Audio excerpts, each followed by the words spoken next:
যা ক্লাছত question number কিমানক লাগি আছিল 15 কোয়েশ্চন নাম্বার 16 তে হোমওয়ার্ক করবি না করবি দিন কোয়েশ্চন নাম্বার 16 তে ইজি মই একবার বুঝাই দাও কি আছে কোনো এটা বস্তু 10% লাভত বিক্রি করা হল তার কিনা দাম আর বেচা দামৰ অনুপাত কি কৰি দিবা লাগবে না হোমওয়ার্ক করবি মই একবার বুঝাই দিন ঠিক আছে সাবি প্রশ্নটো কি আছে কোনো এটা বস্তু 10% লাভত বিক্রি করা হল সাপোজ বস্তুটোৰ কিনা দাম কৰিয়া বেচাইলো বস্তুটোৰ কিনা দাম কেই টকা 18 টকা দে বস্তুটোৰ কিনা দাম কেই টকা 100 টকা আৰু যদি 10% লাভত বিক্রি করা হয় তার মানে 10% মানে কি 10 টাকা লাভত বিক্রি করব না ডাইরেক্ট সেলিং প্রাইস তো ফর্মুলা মতে উলাই দিম বিক্রি করা দামৰ ফৰ্মুলা কি আছে সাবি সেলিং প্ৰাইস যদি উলাবা লাগে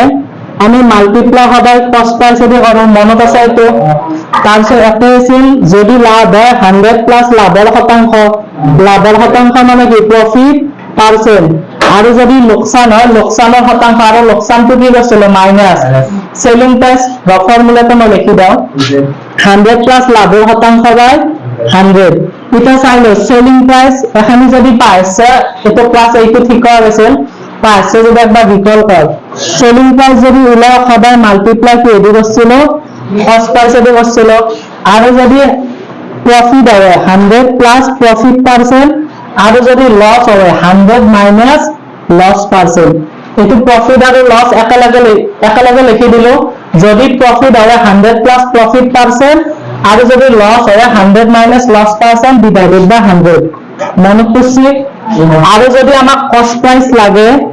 মাল্টিপ্লাই সদায় সেলিং প্রাইস এর করছিল যদি কস্ট প্রাইস লাগে মাল্টিপ্লাই কি এর করছিল সেলিং প্রাইস এর আর যদি আমার প্রফিট হয় 100 প্লাস প্রফিট পার্সেন্ট আর যদি লস হয় 100 মাইনাস কি পার্সেন্ট লস এই ফর্মুলা দুটো মনে রাখবে আর উপরে কি 100 বুঝি পাইছা লিখি লবি আগে বুঝে লও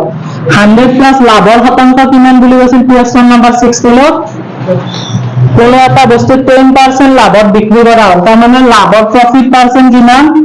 10% লাভৰ শতাংশ 100 প্লাস কি লিখিম 10 ডিভাইডেড বাই 100 ইনটু কস্ট প্রাইস কিমান ধরছিল আমি 100 ইনটু কি হয়ে যাব 100 তো 100 প্লাস 10 মানে 110 ডিভাইডেড বাই 100 ইনটু কি 100 এখানে বুঝি পাইছা এটা চাও 0 0 0 0 কি যাব কাটা যাব তার মানে সেলিং প্রাইস কিমান হল সেলিং প্রাইস কিমান পালাবি 110 এটা আমার কোয়েশ্চনটো কি হচ্ছে তার কিনা দাম আর বেচা দামৰ অনুপাত তো অনুপাতত আমি এটা লিখো কিনা দাম আগে কৈছি নহয় কস্ট প্রাইস অনুপাত সেলিং প্রাইস কিনা দাম আর বেচা দামৰ যোনটো আগত কৰে যদি বেচা দাম আগত কলা হয় সেলিং প্রাইসটো আগত লিখলি হয় আর কস্ট প্রাইসটো কত লিখলি হয় পিছত আমার কোয়েশ্চনটো দিয়া আছে কথা নকবি দে কস্ট প্রাইসটো দিয়া আছে আগত আর বেচা দামটো কি দিয়া আছে পাছত দিয়া আছে কস্ট প্রাইস কিমান আছিল 100 আর সেলিং প্রাইস কিমান আছিল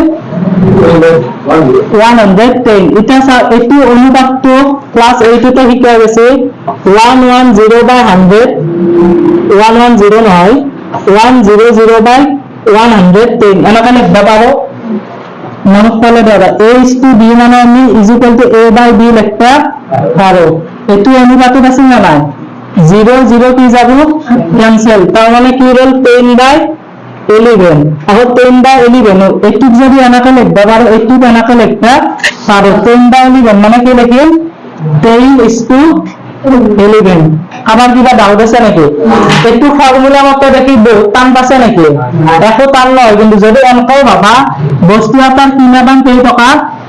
100 টাকা 10% লাভ মানে কি 10 টাকা লাভ হবে বুঝি পাছ না 100 এর যদি মই 10% উলাও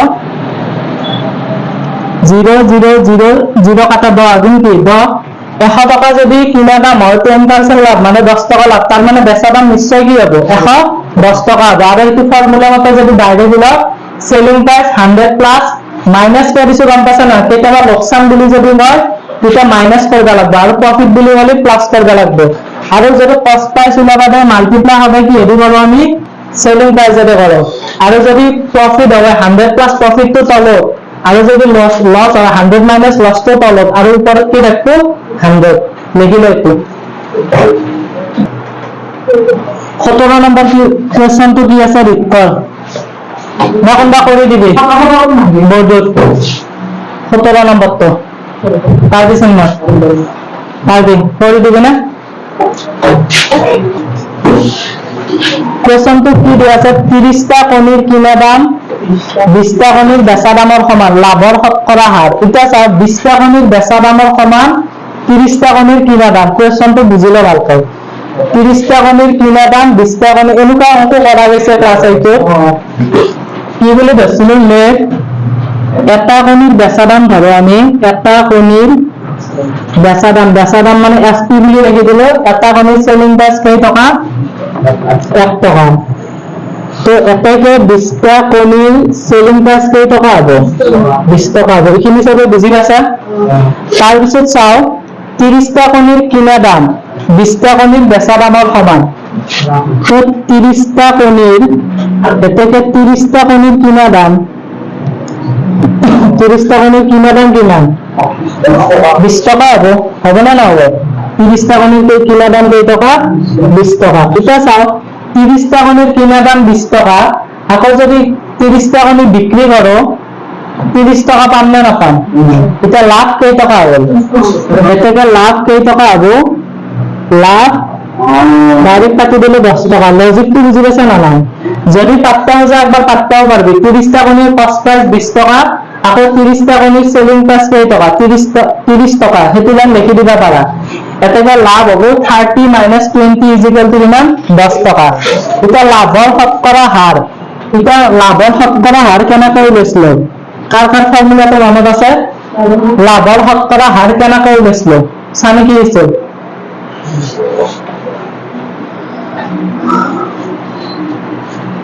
কি আছে তোমার 100 plus 10 less than 100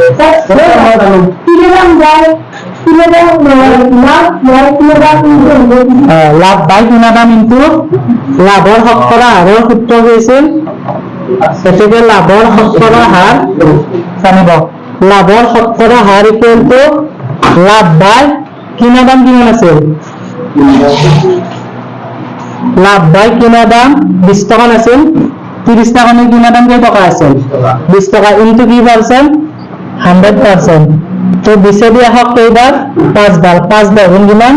50% এটা সলিউশন হবে লাভৰ শতকৰা হার 50% যদি কিবা বুঝি না পাই রিপিট করে একবার চাই লবি তত অথবা তো হোমওয়ার্ক করি এমবি করস অথবা হোমওয়ার্ক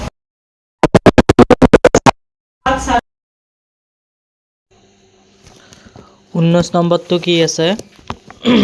এটো ঘৰত কৰবা পাৰবি না কৰি দাও টকাত 4টাকৈ নেমু কিনি 20% লাভত বিক্ৰি কৰিলে এটা নেমুৰ বিক্ৰি মূল্য কিমান হ'ব তো চাই লো 19 নম্বৰ সলিউশনটো 4টা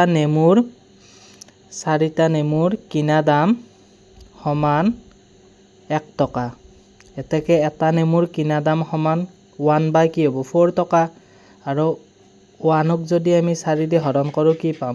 0.25 টকা তো এটো হৰণটো চাই লো তো বুজি পাই আছা চাগে 4টা নেমুৰ কিনা দাম যদি 1 টকা হয় এটা নেমুৰ কিনা দাম নিশ্চয় কি হ'ব 1/4 টকা হ'ব আৰু 1ক যদি 4 দি ডিভাইড কৰো 0.25 টকা আৰু আমাক দিয়া কি আছে চাই লো দিয়া আছে লাভৰ শতাংশ বা লাভৰ শতকৰা হাৰ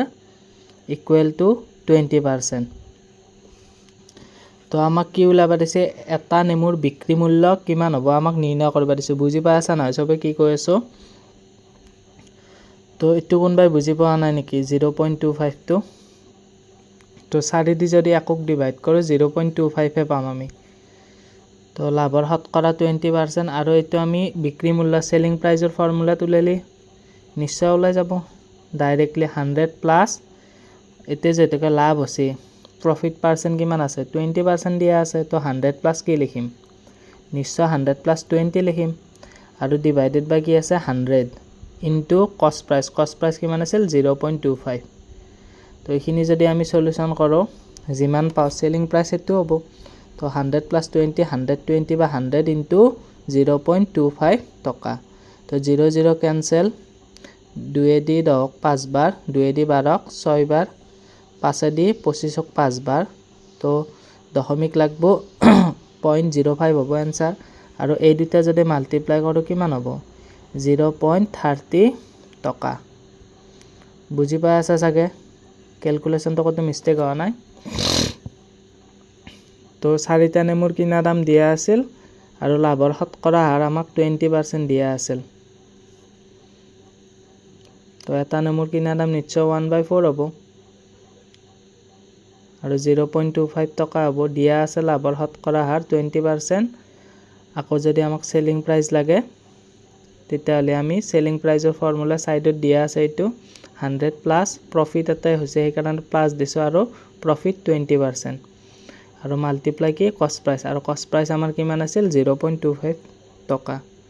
সবে বুজি পাই আছে সাগে কি কৈছো একোটো ডাউট নাই এটা তো নেক্সট কোৱেশ্চন চাও আমাৰ 20 নম্বৰটো দিয়া আছিল কি এটা বস্তু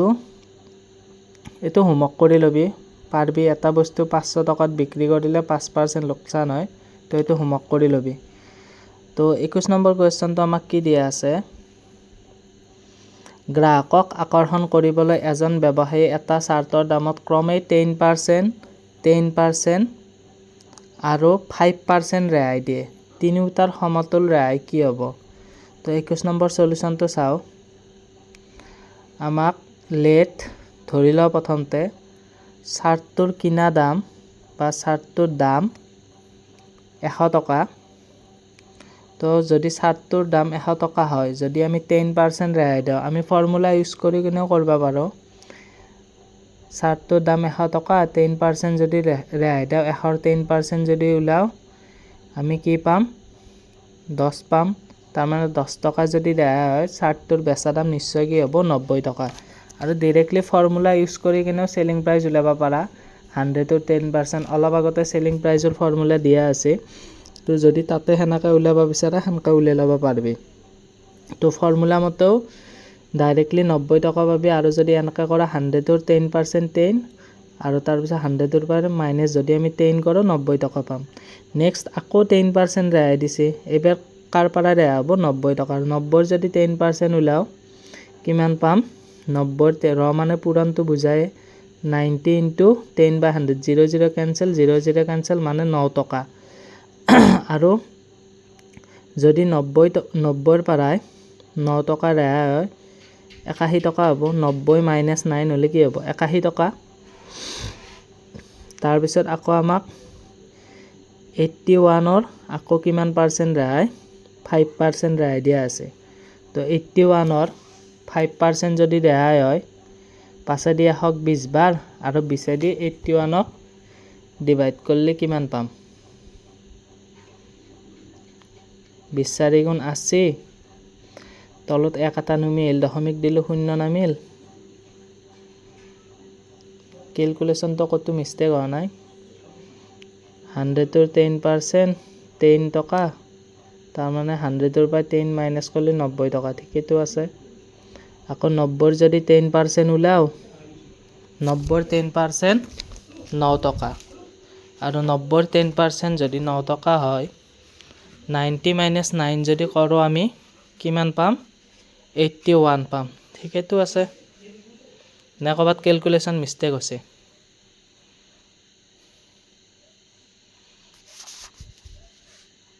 ঠিকে আছে ন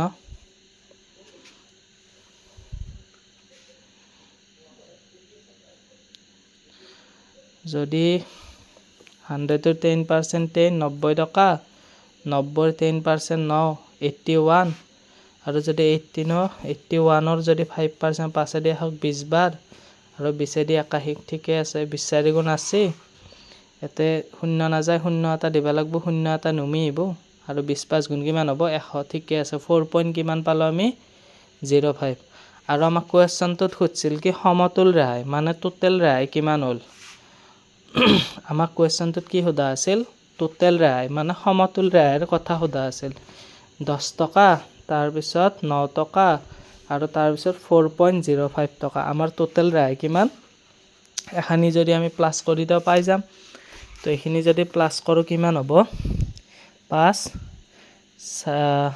23.05 টকা পাই যাম ঠিক আছে আৰু 20 4 গুণ আছে এটো ক্যালকুলেশন চাই ল 20 দিটো 10ক না যায় দশমিক দিলি শূন্য এটা নুমছি 10ক না যায় আকৌ আমি কি দিলো 0 দিলো 0 নামিল আৰু 20 5 গুণ কিমান হ'ব 100 আই থিংক সবে বুজি পাছে তো টোটেল সমতুল ৰেহাই কিমান পালো 23.05 টকা ঠিক আছে তো আজি যদি কিবা বুজি পোৱা নাই উত্তৰটো হোমৱৰ্ক কৰবি আৰু ঘৰত একবাৰ ৰিভাইজ কৰি চাই লবি তো আজি খিনিয়ে নেক্সট ক্লাছত লগ পাম